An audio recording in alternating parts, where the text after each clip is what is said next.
duduknya nyaman, ruangannya enak, begitu ya, tertata dengan baik dan rapi, penerangannya bagus, sistem udara ventilasinya juga keren. Nah, itu tidak menutup kemungkinan nanti orang semangat bekerjanya atau motivasi kerjanya semakin tinggi. Nah, makanya di dalam tata ruang kantor ini atau layout kantor ini, bagaimana ketika nanti teman-teman atau kita semua bismillah berdoa jadi seorang pemimpin, suatu hari nanti kita harus paham bagaimana pengaturan tata ruang dalam sebuah kantor. Mulai dari ventilasi pencerahannya, kemudian kuantitas gitu ya, besarnya ruangan dengan jumlah manusia atau SDM yang ada di kantor tersebut itu disesuaikan. Jangan sampai kantornya, mohon maaf, misalkan kantornya kurang besar begitu ya, tetapi penghuninya banyak, karyawannya banyak. Nah, itu salah satu hal yang menyebabkan kurangnya konsentrasi para karyawan ketika bekerja. Nah, dampaknya tentunya kepada kinerja karyawan. Jadi kinerja karyawan ini jadi kurang bagus, dampak dari kebisingan gitu ya, makanya tolong diperhatikan. Oke, baik, sebentar Miss buka dulu PPT-nya sebentar ya, habis ini teman-teman kerjakan tugas formatif. Miss, maaf aku mau nanya, ini tulis di buku nggak apa-apa ya Miss ya, nanti setelah itu di scan baru dikirim ke Abi gitu boleh nggak Miss? Mohon maaf. Boleh, boleh. Jadi anak-anak Miss, mahasiswa-mahasiswi Miss di sini, untuk tugas Miss nggak akan terlalu mempersulit ya sayangnya. Kalian bisanya aja. Mau diketik silahkan, mau by hand mangga, tapi catatannya tolong yang diketik itu jangan kopas. Karena Miss nggak mau juga nanti betul-betul dari googling, kopas. Jadi gunakan bahasa sendiri, yang penting substansinya sama. Jadi jangan terlalu keterlaluan juga gitu, mentang-mentang online yang nggak melihat, googlingnya tidak dibatasi gitu ya. Jadi tolong kalau bisa gunakan bahasa sendiri supaya menguntungkan teman-teman juga lebih pintar. Karena kalau googling mah nggak harus evaluasi kan, intinya Miss bisa melihat teman-teman ya udah nyontek dan lain sebagainya. Nah itu jadi tolong diperhatikan untuk kerjaannya. Cuman kalau tadi secara teknik mangga mau by hand boleh, di scan dan lain sebagainya mangga aja. Ya. Terima kasih Miss. Yo, mangga sama-sama. Oke, sebentar untuk soal. Sebentar ya Miss buka dulu nih. Buka dulu. Yang penting untuk nanti soal sebentar ya Miss mau ke tata ruang dulu. Lupa.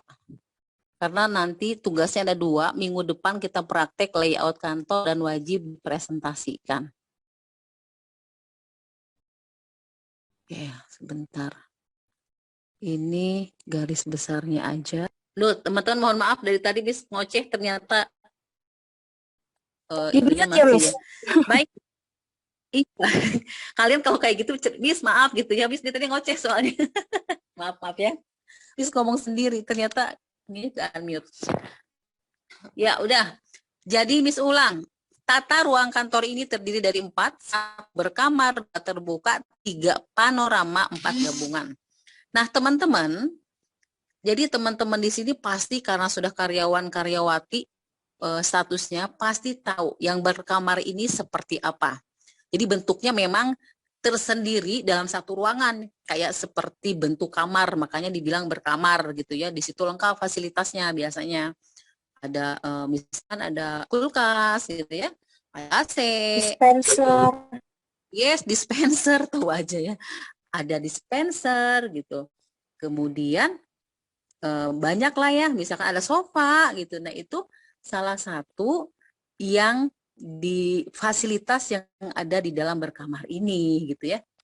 Baik, berikutnya itu salah satu fasilitas yang ada dalam berkamar. Jadi kadang orang jadi nyaman gitu. Kadang-kadang privacy, bukan kadang-kadang, privacy juga terjaga. Kalau berkamar itu reputasi pinangan pun terjaga. Nggak akan ada yang tahu ya kan? Mau tidur misalkan, aduh pas jam istirahat kelelahan nih, misalkan tidur terburuknya. Itu tetap wibawanya terjaga karena karyawan lain itu tidak bisa melihat itu pimpinannya ngapain ya di kamar, di ruangan. Itu tidak akan terlihat oleh halayak ramai. Itu salah satu keuntungannya. Jadi privacy, wibawa terjaga, kemudian konsentrasi pun penuh, sangat bisa nyaman di situ konsentrasinya. Tapi ada kelemahannya, yang tertutup ini biasanya cenderung satu, biaya memaintenance-nya itu mahal, ya kan? Karena kalau karyawannya ada 20 sama-sama berkamar, berarti ada 20 AC, ada 20 kulkas, 20 sofa, ya kan? Jadi itu salah satu kelemahannya, tidak efisiensi cost karena mahal, harus ada biaya perawatan, pembelian barang-barang, mesin dan lain sebagainya. Itu salah satu kelemahan. Kemudian kelemahan lainnya yang tertutup ini adalah memang akhirnya saling jadi kompetitor, ya kan? Jadi satu sama lain saling merasa bersaing. Ketika keluar dari ruangan masing-masing, saya harus paling keren loh. Saya harus paling cantik, paling pintar, paling branded dibanding yang lain. Itu kelemahan tertutup. Karena memang mereka jarang bersosialisasi. Teman-teman mungkin pengalaman juga ya, satu kantor belum tentu satu hari temu. Ya kan? Bisa jadi pas ketemu Iya, itu jam jarang. iya sayang. Jadi ketemu itu pas bubar, pas absen itu pun kalau pas berpapasan. Kalau enggak bisa jadi pulang ya pulang gitu. Nah, akhirnya ikatan emosional kurang dapat. Ya, kemudian tali silaturahim kurang gitu karena memang jarang ketemu. Itu kelemahan tertutup. Makanya kembali ke pilihan masing-masing. Teman-teman mau pilih yang terbuka atau tertutup. Tetapi rata-rata tertutup ini memang diperuntukkan bagi level middle management. Jadi manajemen benar-benar dari tingkat menengah. Kalau levelnya masih, mohon maaf ya, misalkan kayak masih staff gitu, biasanya memang ruangannya terbuka. Jadi rame-rame satu ruangan. Tetapi Iya, Bu. ya Mas April, ya betulnya Mas. Tapi tergantung kepada kebijakannya masing-masing. Cuman memang secara realita rata-rata kalau berkamar ini memang untuk middle management, misalkan kabag, manajer-manajer, begitu ya. Nah, kalau tata ruang terbuka ini diperuntukkan untuk operasional, khususnya admin, staff, misalkan. Itu berjamaah. Untuk terbuka ini, memang kelebihannya pun ada. Salah satunya adalah teamwork-nya lebih terjaga gitu. Karena kan setiap hari ketemu ruangan yang sama gitu ya, Mas Bro, Sista gitu, ngerumpi bareng gitu kan. Jadi sudah merasa kayak keluarga. Jadi apa ya, tali silaturahimnya ini lebih terjaga erat dibanding yang tertutup. Jadi mereka nggak privacy, kalau terbuka kan udah saling mengenal. Ketemu, Bu. Iya, betul. Kemudian yang tertutup itu juga salah satunya efisiensi. Kalau yang yang terbuka ya, kalau tertutup tadi kan tidak efisiensi. Kalau terbuka ini efisiensi. Satu ruangan ada 10 karyawan, aslinya cukup satu atau dua, selesai kan? Hemat. Memaintenance-nya pun hemat gitu. Perusahaan lebih hemat.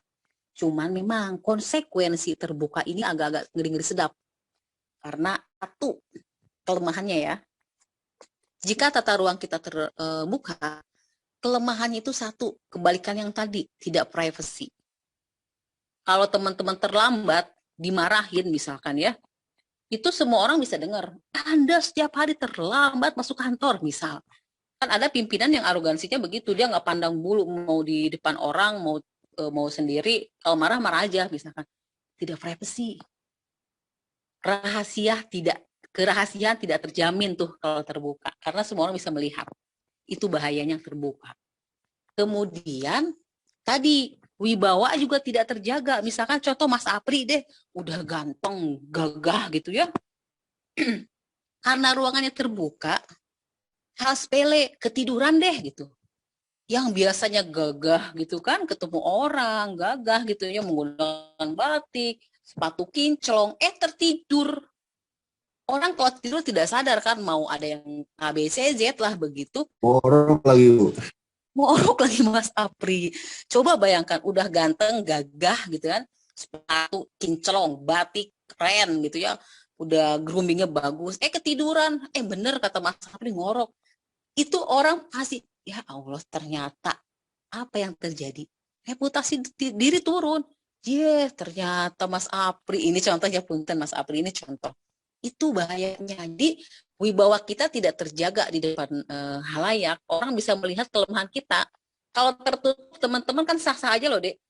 Jam 12 sampai jam 1 istirahat, mau tidur kek, mau ngapain, yang kita apa namanya tetap profesional. Selesai kita bangun gitu, Bu saya mau tidur 10 menit karena istirahat, ya mangga-mangga aja, itu kan haknya seorang karyawan untuk beristirahat begitu ya, asal jangan kebablasan.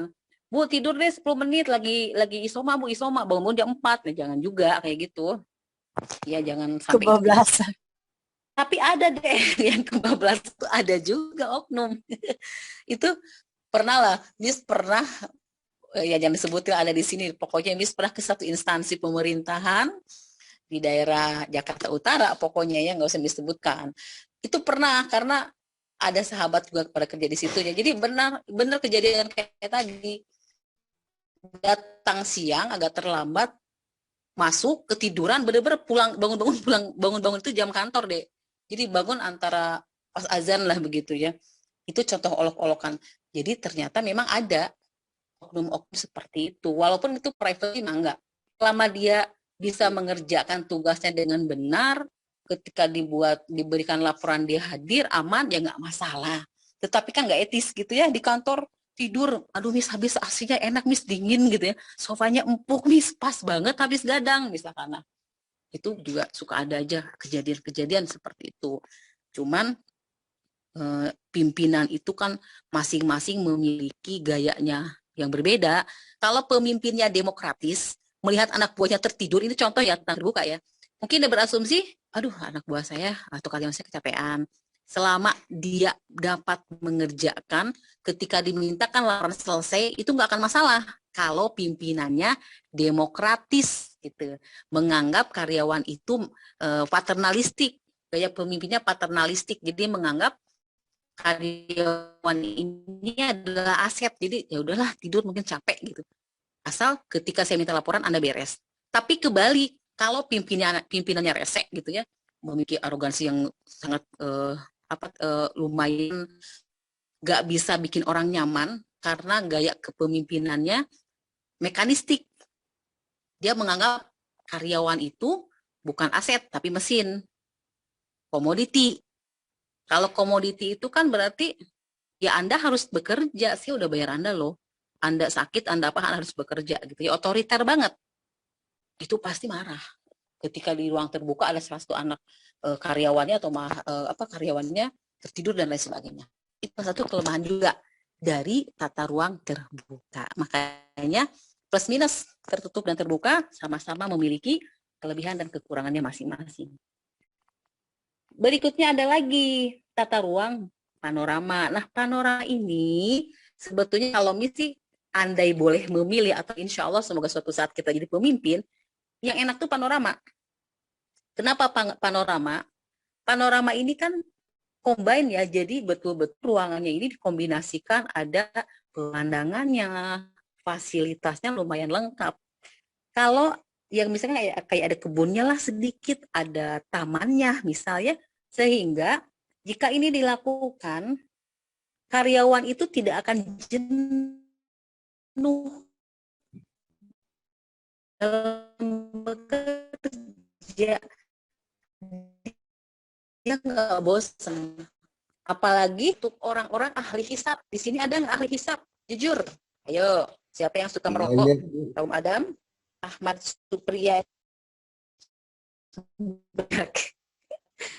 Ya, dikhususkan suka merokok misal.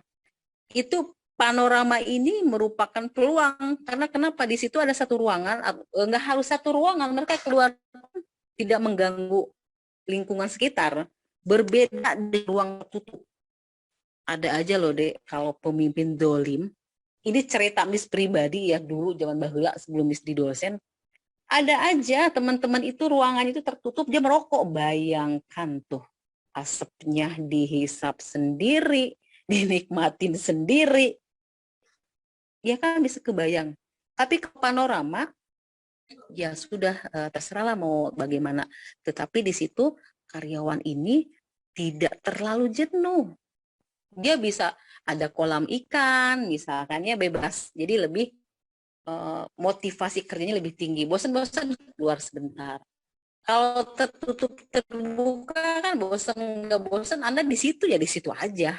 Itu yang panorama gitu. Jadi teman-teman mangga silahkan mau pilih yang mana, disesuaikan juga dengan luasnya ruangan. Jangan sampai oh iya deh Miss nanti saya maunya yang berkamar. Nah kalau tidak memungkinkan karena misalkan sedikit space-nya kurang, gedungnya juga kecil dan lain sebagainya, berarti mau tidak mau semua karyawan ditempatkan di satu tempat yang sama, berarti sistemnya terbuka. Baru berikutnya adalah gabungan. Kalau gabungan combine, tertutup terbuka panorama, yaitu combine lah, digabung seperti itu ya. Nah ini yang nanti harus teman-teman praktekkan di depan. Jadi mangga bisa jadi semuanya, atau nanti misalkan random aja, misalkan dari Bekasi berapa orang, kemudian dari Jakut berapa orang, nanti tolong dipresentasikan. Boleh terserah mau menggunakan apalah aplikasinya, jadi dikasih tahu aja, ya Miss ini layoutnya PTX, ini pintu masuk, ini front office, ini kamar kecil, ini area apalah dan lain sebagainya gitu, sesuaikan dengan keadaan di kantornya masing-masing gitu. Coba teman-teman mulai belajar ke sana. Oke, satu lagi sebelum Bu, tutup izin ya. bertanya, Bu. Yes, Mas Apri, mangga. Itu maksudnya nanti dibikin sketsa atau hanya menceritakan saja, Bu? Sketsa, membuat sketsa dan nanti diceritakan. Waduh, kalau saya di lantai 14 gimana, Bu? Ya, oke, contoh nih. Sahabat kita, Mas Apri, kerja di wali kota lantai 14. Nggak harus gedung lantai 1, nggak harus. Orang-orang kantoran, pembisnis, pengusaha itu ketika membuka sebuah kantor, dia pasti menyesuaikan dengan kapasitas SDM yang akan menghuni. Itulah tugas teman-teman yang harus bisa mulai melakukan pembenahan sketsa. Miss, ini sketsanya dijelasin sayang, teman-teman jelasin untuk misalkan kuantitasnya ini berapa orang nih gitu ya, misalkan ini luas sekian, orangnya sekian, ini pintu masuk, dari pintu masuk ada lagi nanti misalkan front office, dari front office apa dan seterusnya. Nggak harus boleh mencontek di kantornya, atau boleh ini aja misalkan menghayal sendiri aja, membayangkan nanti suatu saat saya punya kantor, saya mau bla bla bla bla gitu. Bisa diikuti? Bisa diikuti?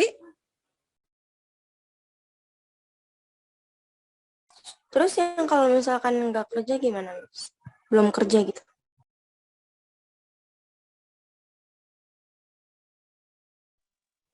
Ya, yang tidak, ya, observasi yang layout kantor seperti apa. Observasi aja saya, nggak apa-apa.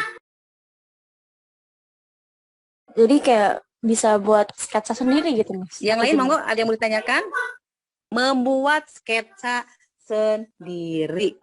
Justru harus membuat sketsa sendiri. Kalau memang belum kerja, kita menghayal aja, melukis, menggambar sketsa. Miss, ini pintu masuk, ini gitu. Nanti nggak semuanya kok. Miss akan memilih siapa yang akan mempresentasikan, nggak 40 orang semuanya. Nggak bakal. Oke. Itu digambar aja ya, Miss ya? Maksudnya kayak ya kita di buku aja gitu, atau gimana? Boleh di buku, boleh di HVS, bebas. Yang penting boleh di PPT, boleh bebas deh. Yang penting ketika Miss panggil, tugasnya udah selesai gitu aja. Oke, siap. Terima kasih, Miss. Ya, sama-sama. Biar nggak kena. Mangga, ada yang mau ditanyakan lagi sebelum Miss tutup karena harus formatif? Silahkan. Miss, maksudnya itu kita bercerita tentang tata ruang kantor kita gitu. seperti Betul. apa, Yes. pencahayaannya Betul. seperti apa, gitu-gitu. Ya cantik. Sambil digambar. Gambar. Miss nggak bisa gambar. Nggak. Belajar gambar. Ya. Jadi Oke. sebisanya aja gambar. Ceritain deh sama. Dapat diikuti, Mangga, sebelum Miss tutup. Oke, Miss. Bekasi, kabar Bekasi. Dapat diikuti teman-teman mahasiswa-mahasiswi Bekasi. Ya, Ibu. Bisa, Miss. Iya, baik. Yes. Yang Bekasi, oh ya udah nanti aja Miss Japri deh. Ya sudah, kalau nggak ada yang ditanyakan, ini ada waktu 1 jam ya. Dikerjakan deh, langsung dikumpulkan kepada wali kelas, kepada ketuanya masing-masing. Nanti ketua tolong kirimkan melalui Google Drive. Dapat diikuti? Dapat, Miss. Yes, oke. Sebentar lagi Miss bagikan soalnya, silakan dikerjakan. Waktunya 1 jam dari sekarang untuk evaluasi aja. Ya, kalau nggak ada yang ditanyakan, Miss akhirin dulu. Selamat mengerjakan anak-anak Miss. Billahi taufiq wal hidayah. Wassalamualaikum warahmatullahi wabarakatuh. Waalaikumsalam warahmatullahi wabarakatuh.